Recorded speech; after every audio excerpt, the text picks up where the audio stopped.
Hey, everybody. Thanks for joining me. I've got my good friend Len Bruskiewitz here on the call. Len, welcome to Retain Trust. Oh, thanks, Carl. It's great to be here. I appreciate the invite. This is going to be a lot of fun because Len and I we met a few weeks ago and we were talking about what he should do. And Len helps people on the exit side of their business. And in addition to that, it helps other small business owners with things like just getting a handle on their day to day. Like we were just talking offline before this about a client you recently took on that is just bought a business and now realized, oh, like how do I keep this thing afloat? Where are the levers to keep this thing moving? What do I do when cash flow's tight? Like all those problems that keep us up at night. So as an intro, Len, give us a little bit about how you got into this, because I think that is something that everybody who's a business owner feels at some point. It's like, what am I doing? And how do I get out of this hole I've dug for myself? Or some similar version of that. What drew you to this then? Well, I had a long career in high tech companies, right? Names like Intuit, Constant Contact, Grasshopper. So the common thread amongst them is they all served small businesses as their customers. So over my career, I interfaced with kind of thousands of small business owners. So I think I know what they go through, what they live. I also grew up in a small business, which had a really profound impact me. And I didn't just grow up one, I grew up in one. Like my house was above the business. So I never really got away from it. Right. What kind of business was it? Tell me about that. It's a funeral home. Wow. And Okay. so I grew up, above and I drove the hearse and I was a pallbearer and did all those kinds of things you Oh do my gosh. in a I funeral love home. it. Right. So Yeah. So was that a family business? Like your father or somebody in your family had yep, that? father, Yeah. father and mother, Yeah. and my grandfather started it. Right. So it was Very cool. third generation that I was, and that taught me a lot about running a small business and knowing how all encompassing it is. Like you just didn't get away with it. If somebody called at 2 a.m, my mother answered the phone. Right. So anyway, so fast forward, long career in high tech, decided to move on from corporate, and what I really enjoyed during my corporate time was coaching. Right. I really enjoyed working with business owners, with the staff that reported to me, with partners, all kinds of different people. So I said, that's what I want to do. And I definitely want to do it with small businesses. How I got into what I do, which is my niche of exit planning, is I had an early client, a 72-year-old woman running a really successful retail business. And with her husband, she had started it 50 years earlier. Unfortunately, her husband passed away. And as much as she was running the business, she wasn't fully aware of everything that was going on, all the things that he did. And and what she was really struggling with was her legacy and her husband's legacy. So she just didn't know what was going to happen to the business. And remember, again, she's 72 years old, right? And so when I first started talking to her, she said, "Len, I can't sleep at night." And so we talked through options. You could sell, you could pass to a family member, all the different options that a business owner has.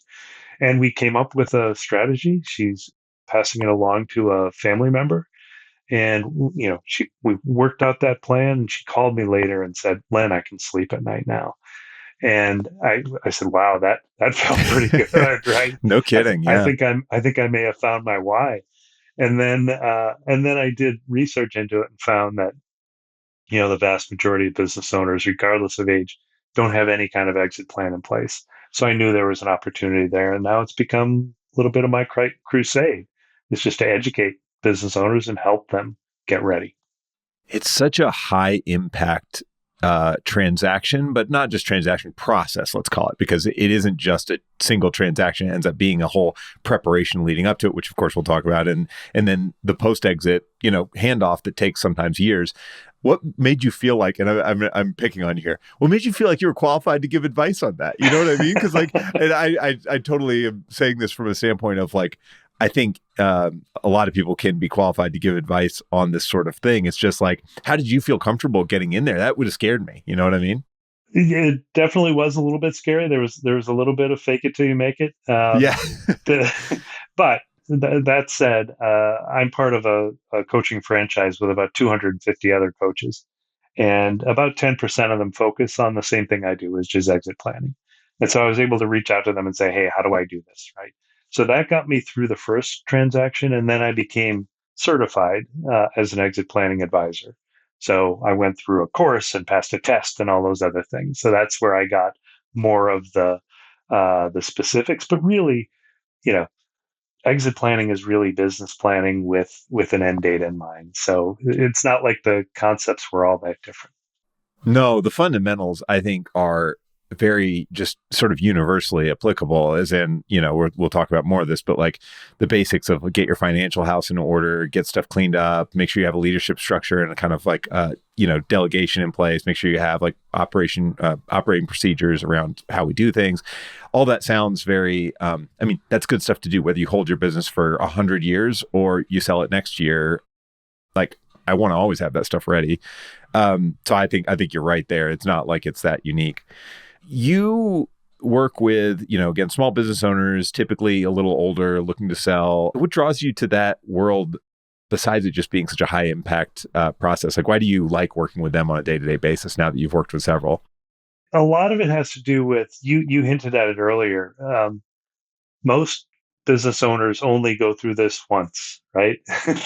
There aren't a lot of serial entrepreneurs get a lot of press, but there just aren't a lot of them. So your traditional business owner, they typically run this for a long time. It's what they've, blood, sweat, and tears into, and they're only going to get out of it once. And my goal is that they do that right, right? And think about it, not to throw shade on you, but you're going out and buying companies, right? You're getting a lot of reps at this, so you know what to ask, and that business owner on the other end, this is most likely their first time, right, and only time. So I feel a bit of an obligation to make sure that they're prepared and that their business is prepared. It's huge. I think this is an inherently difficult human exercise, which is taking on very big, massive transactions that happen once or twice in your life. Like things like buying a house are like this too. It's something you can't practice for it because it's unlike any other transaction you're going to do. You can get advisors and helpers, you can read stories, but like I'm going to have very little chance to get reps at buying houses. Like most people, it happens a couple times. Same with selling your business, buying businesses for most people. It's all like stuff that happens once or twice. And you're right. It is inherently very hard because of that. You don't build a muscle memory and a sense of what's fair and not fair. You just don't know. So I think having somebody like you in their corner to be an objective third party that's also not, and this is an important distinction, not a broker who's trying to actively push and sell that business, but someone who's just looking out for the owner. It's an important person to have in your corner, whatever stage of this process you're at. So let's get into exit planning. You had a good series on your LinkedIn with Steve Kent where you guys were talking about some of the highlights of like, what do people think about exit and not think about when they're exiting or get wrong or get right. One of the things you guys talked about was the biggest mistake that owners make when they are getting ready to exit. And, your quick answer there was that it takes longer than you think. Let's talk about that more, Len. Like, what is the typical timeline for somebody who has been running a business for 10, 20, 30 years, and they're thinking, I want to get out in the next year, 2 years, 3 years? Like, what's realistic? Like, how long does it really take to get a business ready to sell? The short answer, I'm going to throw it out there, is 3 to 5 years.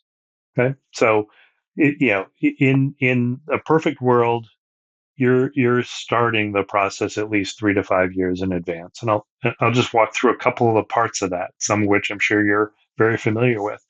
Let's just say I decide to, I'm a business owner. I decide to list my company with a business broker or whoever today. On average, to go from listing to transaction close, you're talking about 12 to 18 months, right? By the time you get through due diligence and everything else, right? So there's a year right there. Okay. Now back yourself up. Most of the business owners I'm talking to haven't really documented all their processes. They haven't got the second tier of management in place that really can make decisions. I hope not to have many of these, but there are some clients out there, some business owners that have some bad accounting, and you can't fix that overnight, right? As you know, most buyers are looking for 3 years of financials, right? So if you had something bad last year, it takes some time for that to work through it, so, to work itself through. And finally, the thing I'll say is, as a buyer, you're looking for steady and, in a perfect world, hockey stick revenue and profit growth. If you're not there yet as a business owner, again, you can't snap your fingers and turn it into a trend, right? So you may need a year or two to get that thing moving the right direction for both, really importantly, profits. So you kind of take a bunch of those together, and you're not doing that in 12 months, right? Now, can you? Yes. Will it impact your price and your terms? Absolutely, yes. That's right. So Yep. anything can be done quicker. But I just look at it and say, again, this is probably the biggest transaction most of the business owners will have in their life. So you want to get ready for it to optimize it. Absolutely. I think one of the sad, actually, some of the saddest stories I hear in business exit planning is the lack of planning that leads to an owner getting really, I don't want to say ripped off, but they're desperate. You know what I mean? You've probably seen this profile, right? Where, say, the owner, I'll speak anonymously here, but I met an owner whose wife got very ill with a terminal illness, realized he had to sell the business so they could move to a place where they could get treatments. Like, it was just a no-win situation, right? To be in that spot, I mean, that is brutal, right? Like, personally, it's brutal, but also just like, you now have zero time to like get your business shored up and cleaned up, and you just got to go put it to market and hope you get what you can, you know?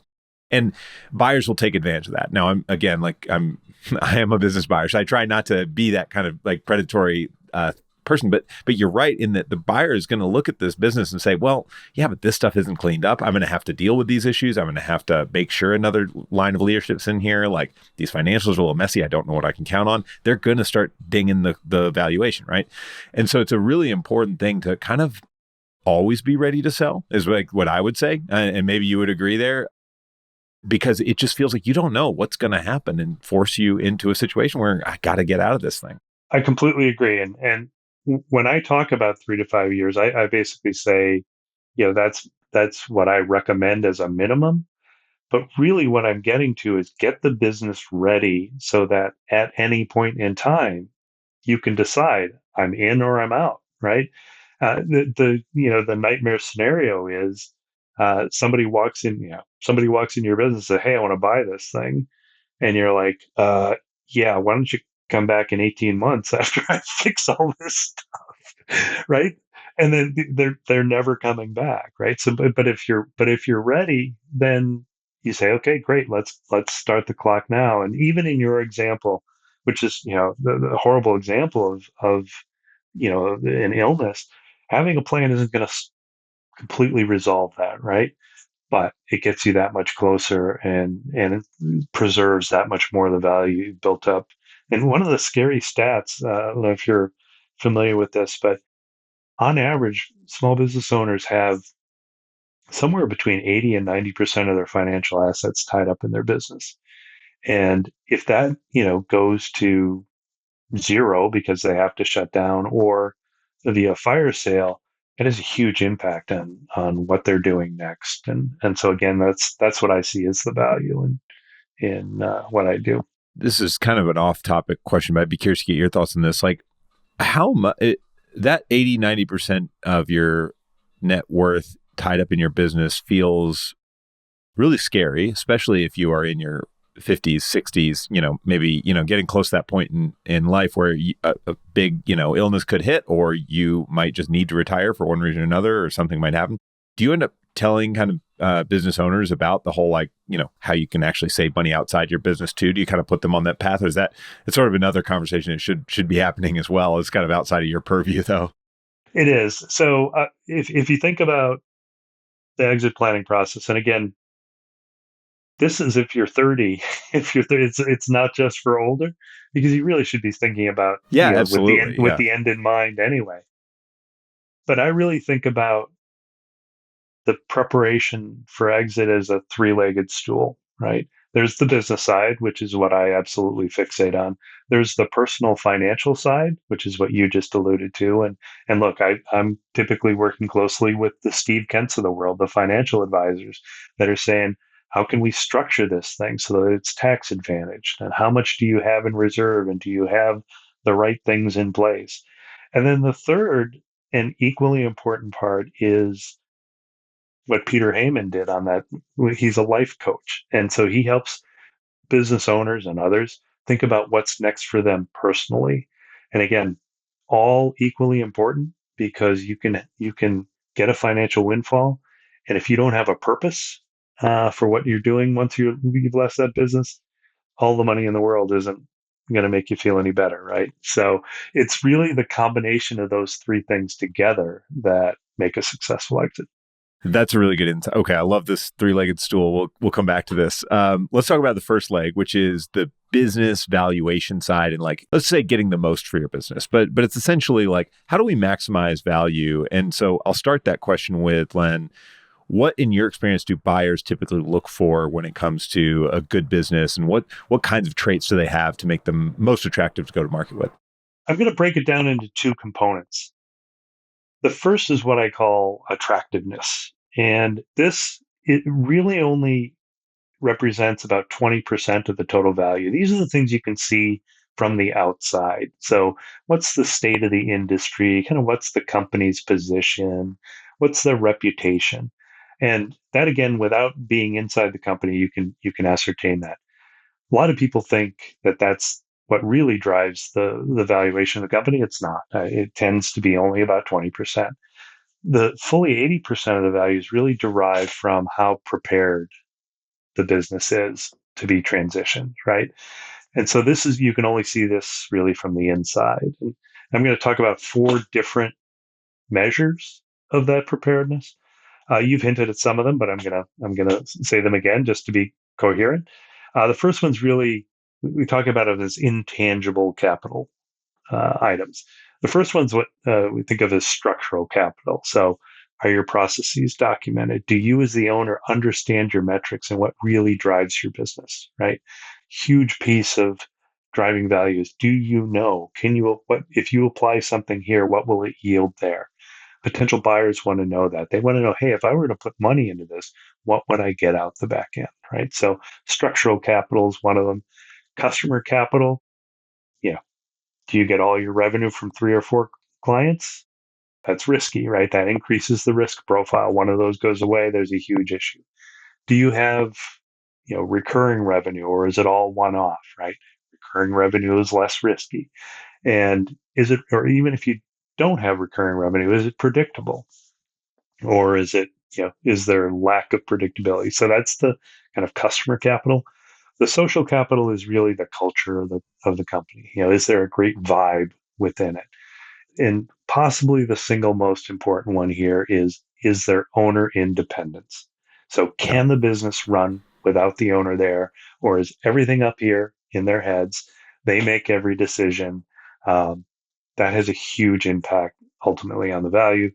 And the fourth intangible capital is human capital. So do you have a workforce that's got unique skills? Do they have experience? Is there a blend of newer employees and older employees? Is there some know-how that they have that can't easily be replicated?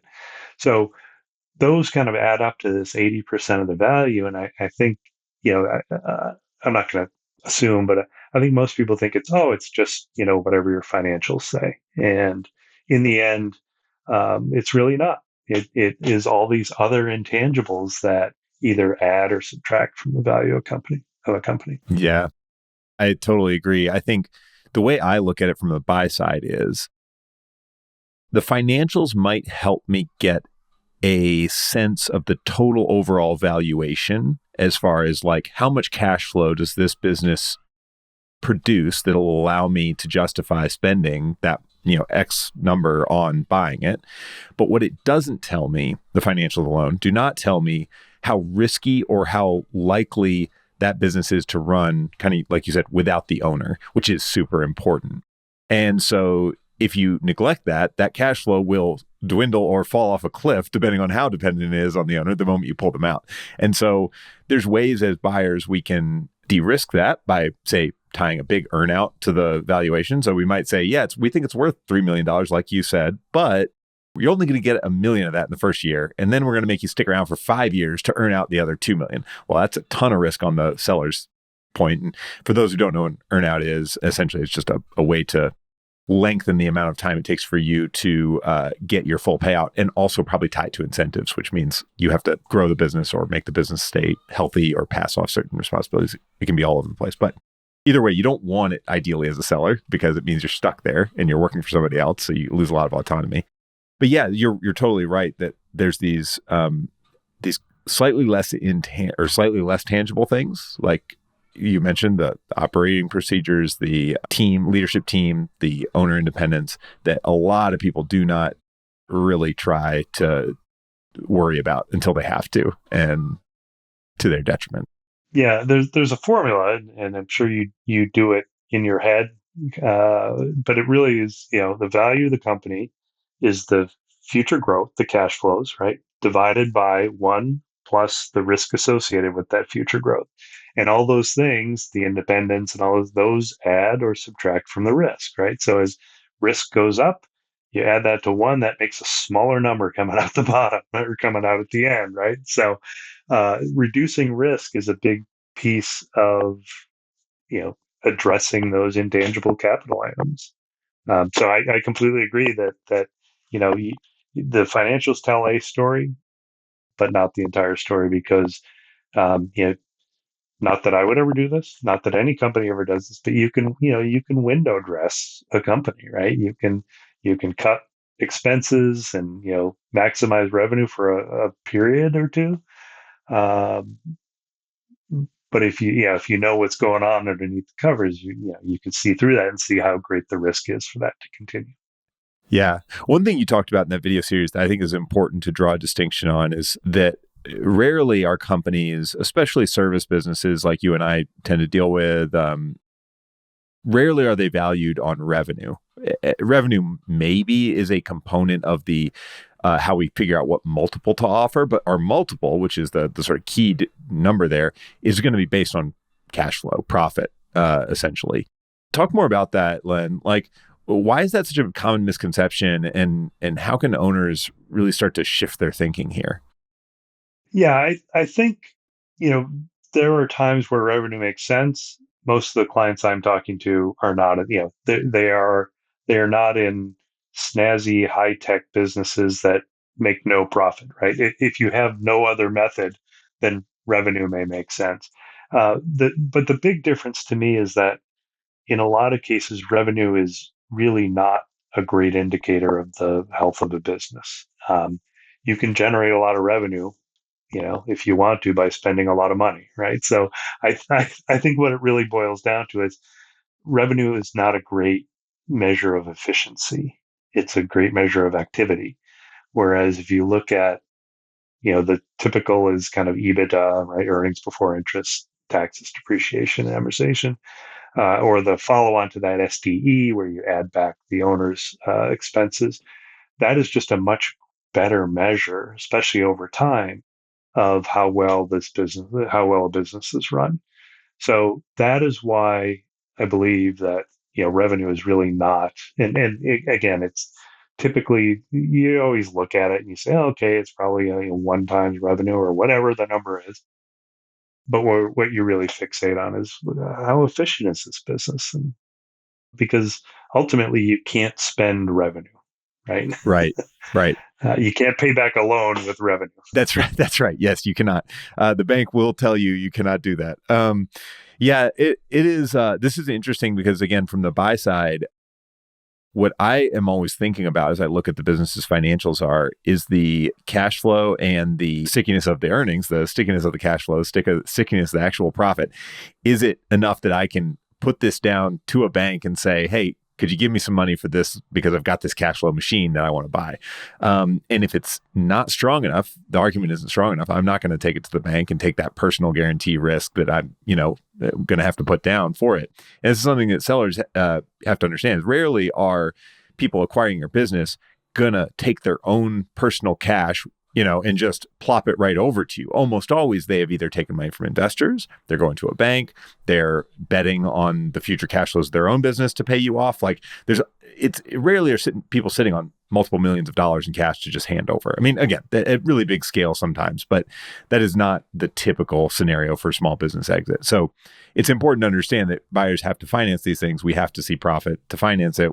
That's what we kind of base our numbers off of. And the other thing there too is this, a lot of times I've seen sellers kind of say, well, we're not profitable or we haven't been the last couple of years, but we could be, and so we should kind of get some credit for that, right? And it's just like, well, that just puts all the risk on me. So now it's like, yeah, I mean, technically you are generating revenue, but like if there's no profit, I have to hope that I can figure out how to turn this machine around, right? That's a lot of hope. Right. And you haven't as the existing owner, right? You haven't, right. but it'll be easy for me, right? So Right. I completely agree with you there. And part of my process, not to bore you with the details, is to go through a bunch of the things that either add or subtract from value. And that's one of the ones I point out is look, no business is perfect, right? Like it's just impossible. Every business has warts. But part of the process I go through is at least identifying what those are, right? And then being able to say, yeah, when a potential buyer comes in and says, well, what about this? Yeah, understood. We have not addressed that yet. We know what it is. Here's the scope of it. Yeah, we haven't fixed it, but at least you knew it in advance, and you've got an answer as to why it isn't the way it is. But the answer isn't just well, you could fix it, right? Yeah. It may be that, and it may be, and this is what we believe it would take to fix that, and understand that that's going to impact the value. Yeah, exactly. Like it's not that buyers aren't going to come in and look for opportunities to fix. They certainly will be, but they are taking risk by being the ones to go and fix it. And so that means they will pay less for a higher risk investment, like you've pointed out. Len, what are some of the, actually, I'm going to ask you this because this is one of my pet peeves that I have a hard time squaring, and I want to get your take on it. As a buyer coming in looking at the financials, one of the most common things I see with small business is varying degrees of intermingling of personal expenses and business expenses. Now, a small amount, like, oh, I took that family vacation and expensed half of it because I also visited a client when I was there. It's like, okay, that happens, a couple $1,000 here and there, not the end of the world. But I've seen some pretty creative stuff with paying all your cars and your houses and your everything through it. And it just gets messy, right? Like my problem as a buyer is I've got to either verify all those things that they're really personal expenses. It means I got to fly out to your house and make sure, and I got to see like, what this car is really getting used for. How am I going to verify that? Like it's so messy and complicated. What do you tell owners when it comes to those kind of interminglings? This is not tax advice. This is not legal advice, by the way. This is just, just for selling your business and preparing for exit. What's the best practice? Yeah, it's have as little as possible running through it, and just know that until somebody starts to think about exit planning, what's their biggest concern? I don't want to pay taxes, right? Like, Right. right. I want to make a bunch of money, but I don't want to pay taxes. So what does that lead to, right? It leads to putting more expenses through your P&L that may or may not be personal, right? But so, think about it. That's a goal typically of a normal operating small businesses. I don't want to pay the government more than I absolutely have to. So they try to minimize to that number. And this, you would probably not give almost any credence to looking at a small business's tax return because it's not indicative of the business, right? My advice to people is get as much of your personal expenses out of there. It's yes, you're going to take a hit personally for now, but you're going to have a higher profit number, which is then going to get multiplied by the multiple, right? Anytime you're muddying that, even though you're adding it back to get to SDE, the more of those add backs, it feels like it feels like it's a multiple, right? For every dollar, it feels like you probably clench a little bit more Yeah. as a Yeah, buyer exactly. and say, I think my risk just went up another, right? So my advice is, take the tax hit, in the short term, to understand that this is going to come back to you many times in a multiple, which it doesn't on a tax return. That's a one-time thing. So that's my advice. And yeah, I've seen some really clean companies, and I've seen some that just aren't. So Yeah, I think I would add to that as a second line of defense. If you are, if you're not able to clean 100% of that up, there's some things that are just too tricky.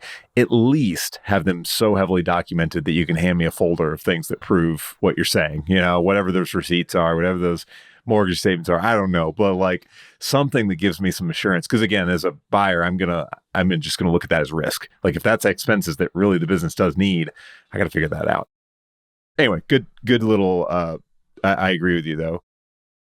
Another one I was going to ask you about that you guys talked about in the series with Steve was about the different types of buyers out there, and I think this is an interesting one to mention because so I'll equate it to running a small business. When I'm running a small business and I'm in charge of sales at that small business, I really want to understand my buyer. I want to understand the mindset. Why are they buying my service? Why are they buying my product? What drives them, their need? Is it because their boss's boss told them to? Is it because they need it to keep their house running? Is it not essential, but it's a nice to have? Like just understanding where your offering fits in the market is super important. And I think fundamentally, it's just as important when you are going to sell your business is to understand the world of the buyers around you. What motivates them? What are they looking for?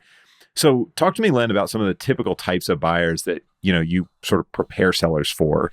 And I may have some other variations to add or something, but I'd love to hear your take on it. so I think there's a whole. I'll start with the third party buyers, right? So unaffiliated company potentially interested in your acquiring your company. So those really break down into two types: financial buyers and strategic buyers. Right? Financial buyer is somebody who's looking to just, hey, I want to run this business. They don't have any, probably don't have any grandiose plans. They just maybe want to move out, of what they're doing today, and just want to buy an established business. You know, they're not to get too deep into the pros and cons, but they're likely to, more maintain your legacy, and but they're probably going to pay a lower price, right? Because they're just buying it as a standalone business.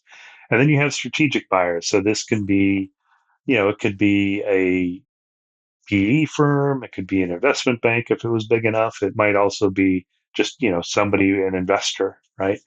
And the good news here is they're potentially paying the highest price for a business. On the con side, your legacy is probably out the door, right? They don't really care about it, and they're normally buying your business because they have another business that yours fits well with. Maybe they can cross sell, or your product makes their product better, whatever it is. So you have those pros and cons. Those are a lot of the third party buyers.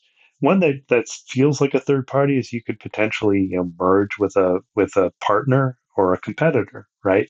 You kind of have the same pros and cons, right? You may not be able to preserve legacy as much, but they may be willing, especially a competitor, may be willing to pay a lot for your customer base.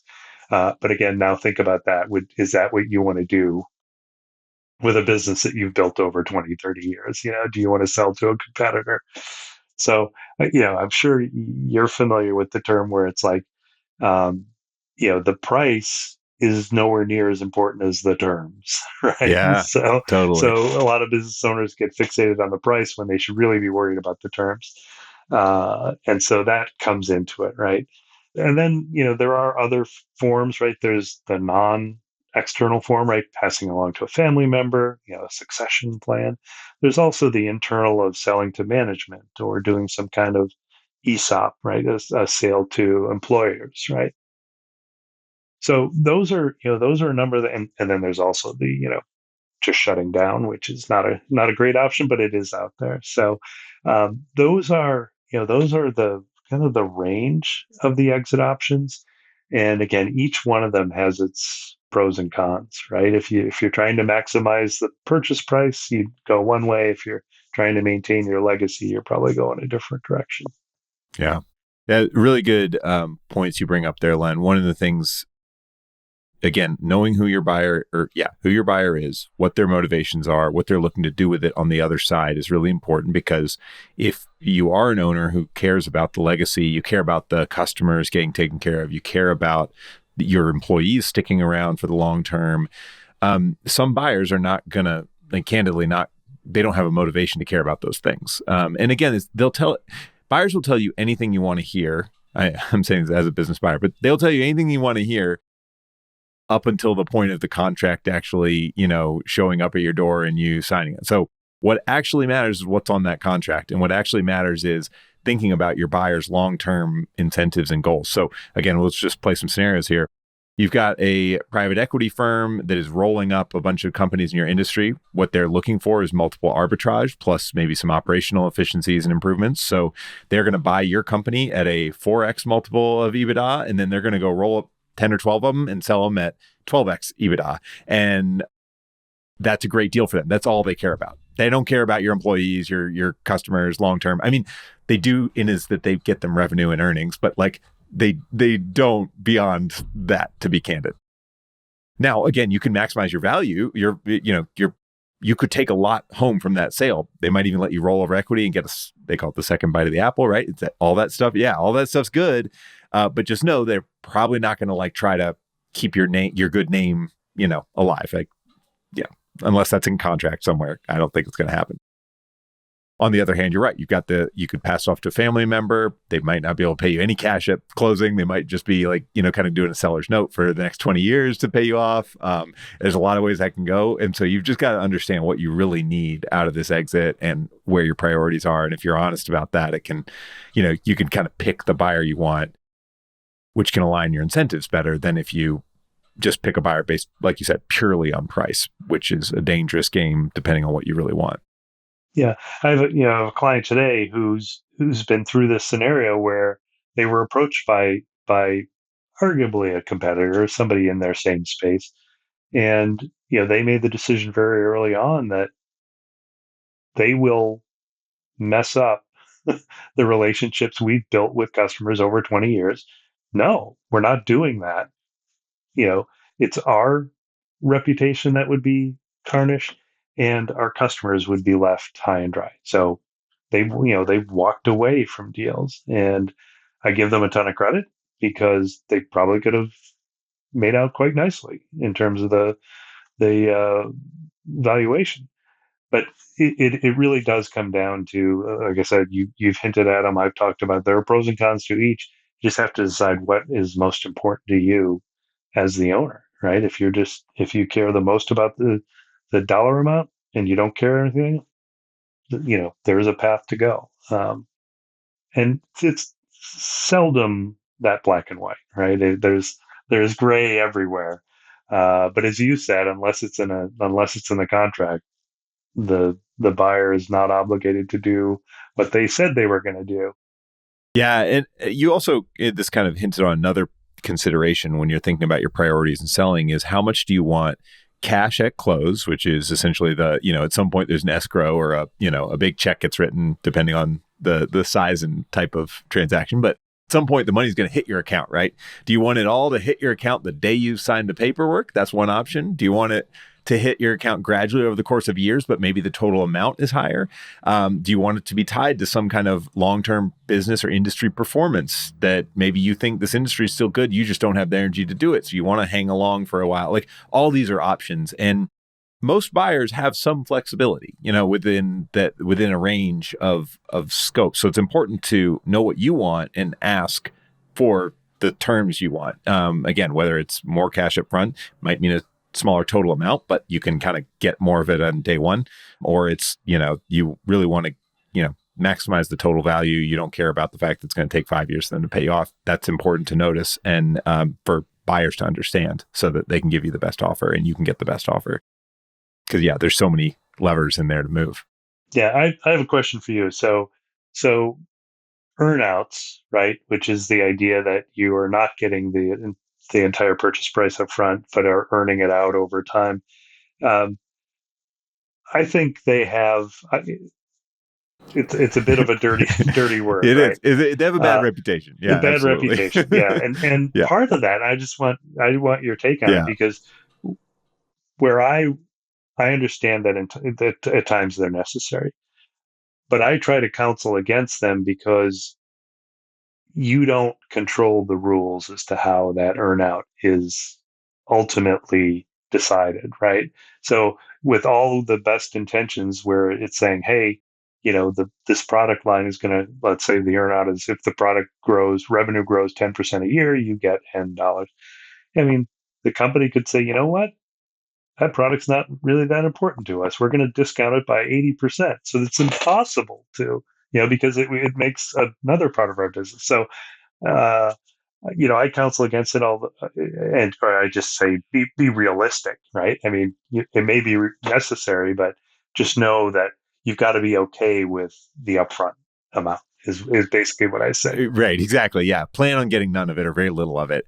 I agree with you. And I actually don't, even as a buyer, I understand why they're a thing. They're a de-risking method where I can, as a buyer, come in and say, like, well, I'll give you $1 million, and then the next $1 million is going to come over 3 years if you hit these performance metrics. So it de-risks the acquisition for me.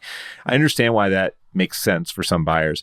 I think they are inherently kind of flawed because very few entrepreneurs who are used to the autonomy and freedom and the strength they have being entrepreneurs out on their own are going to be great employees. And that's essentially what an earnout forces them to be. And I'm an entrepreneur who's buying businesses. So maybe my profile is a little unique. Like I don't come from a financial and private equity background where a lot of buyers do. And they look at businesses more as numbers, maybe. I understand that as an entrepreneur, it would be very hard for me to go work for somebody for 3 years and hit their targets they told me and work under arbitrary bureaucracy and conditions that I didn't set. So putting myself in my seller's shoes, I personally would prefer to find a structure that didn't force that kind of relationship, unless the seller was like, and I think there's still better ways to handle it, but the seller's like, I see the potential here. I really want to build this thing together. In which case I probably would just offer them some kind of equity rollover, in which case they get to keep ownership, maybe indefinitely, or maybe a gradual buyout or something like that. Like there's lots of other ways to do it that kind of keep us, I think, better aligned, but they are a common instrument. So they're there. We're not going to change that. Yeah, no, I was curious on your viewpoint.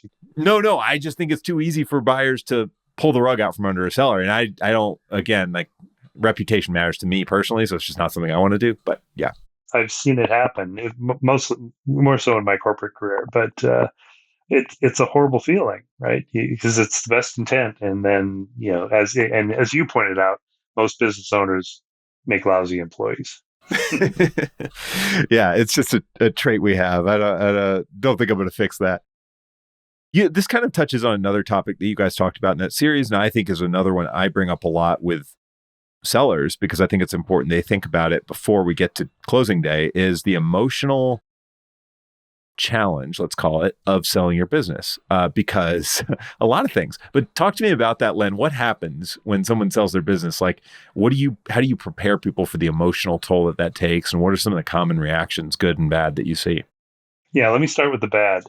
75% of business owners regret the decision a year later. So it is brutal. So let me talk about why and when it doesn't happen. It's seldom about the price. It's seldom about the money. It's more about this lack of purpose. I hinted at it earlier. And so that's what I try and do. Another reason you need that 3 to 5 years is to get yourself ready emotionally. And what this really boils down to is figuring out what your next great adventure is as a business owner. And I joke about it. It's not really a joke, but if somebody, and uh, you can verify this. If you walk in to a potential seller and say, "What are you going to do once you sell the company?" And if they say, "Oh, I'm going to travel and play golf," you're headed for the exits, right? That's Like right. that That's a is red flag. that Yeah. is not a plan, right? Yeah, you're So not going to do that. no, No. because you can only travel for so long and only play so much golf, right? That is not a plan. So what I do clearly is more than just the business side. There's clearly a personal side to what I do.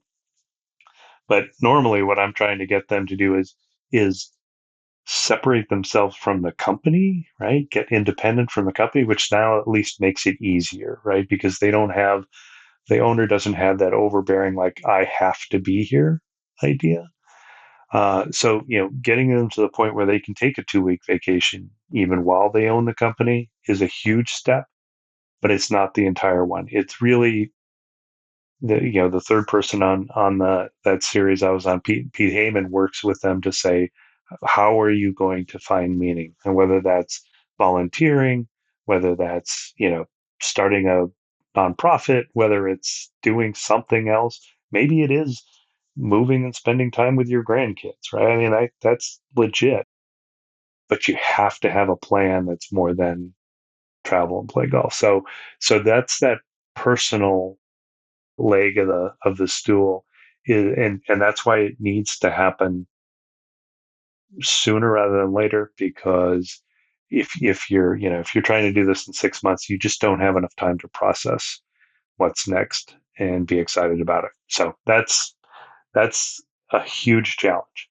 Yeah, 100% agree. And I think a good test of this, I did this early on. One of my first goals after starting my company was I want to be able to take a month off, no calls, no emails. I want the team to run things. And I just want to see what happens, come back in a month and, like hopefully the whole thing didn't burn down in a month, which it didn't. But like taking that month off made me realize the kind of people who start businesses and will go through this toil and ups and downs and emotional challenges are not the kind of people who sit on a beach for months at a time. Yes. You know what I mean?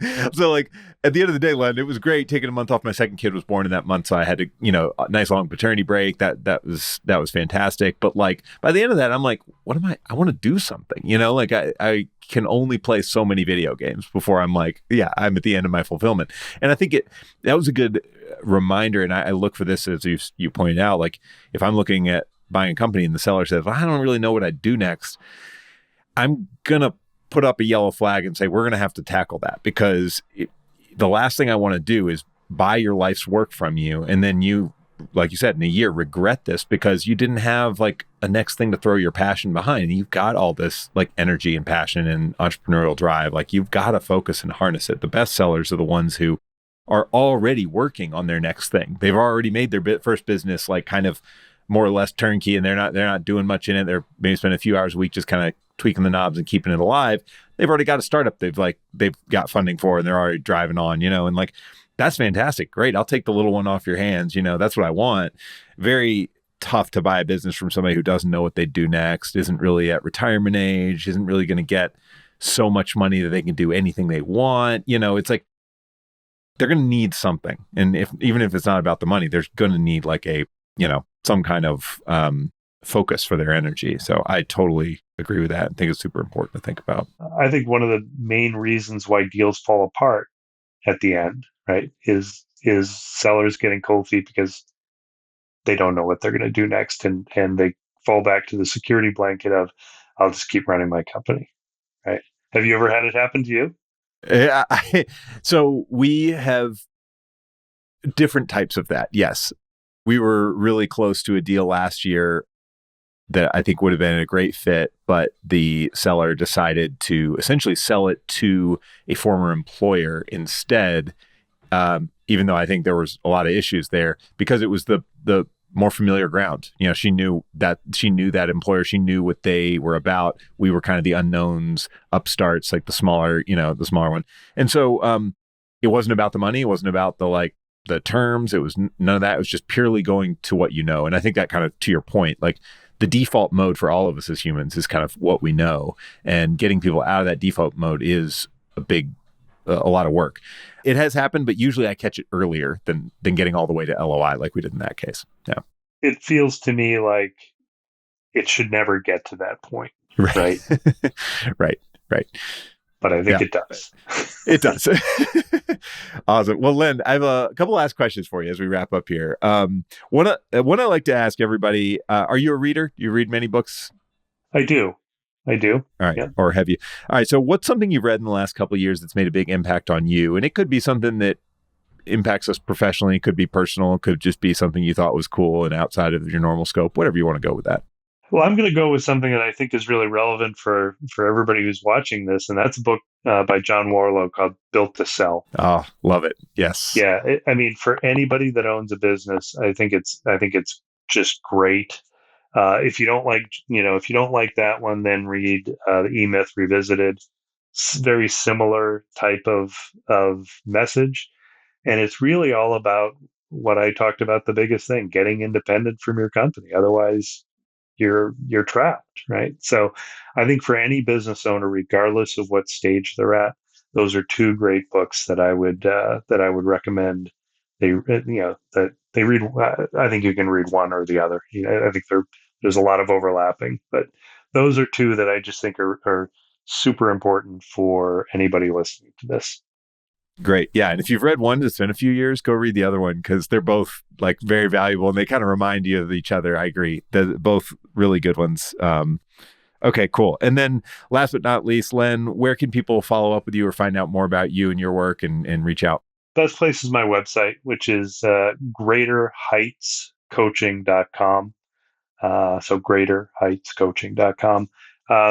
Fair bit of information there. I have a free business valuation calculator on there that is kind of fun. Takes about 10, 15 minutes, gives you an idea what your business is worth today.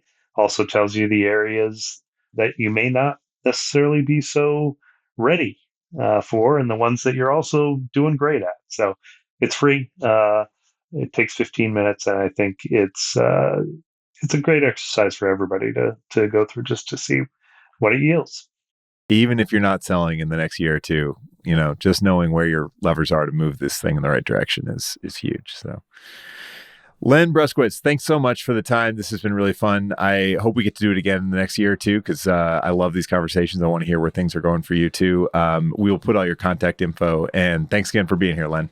Awesome. Thanks, Karl.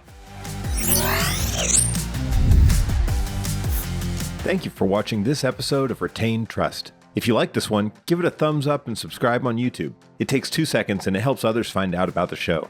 And if you have questions or suggestions for a future episode, leave a comment. See you next time.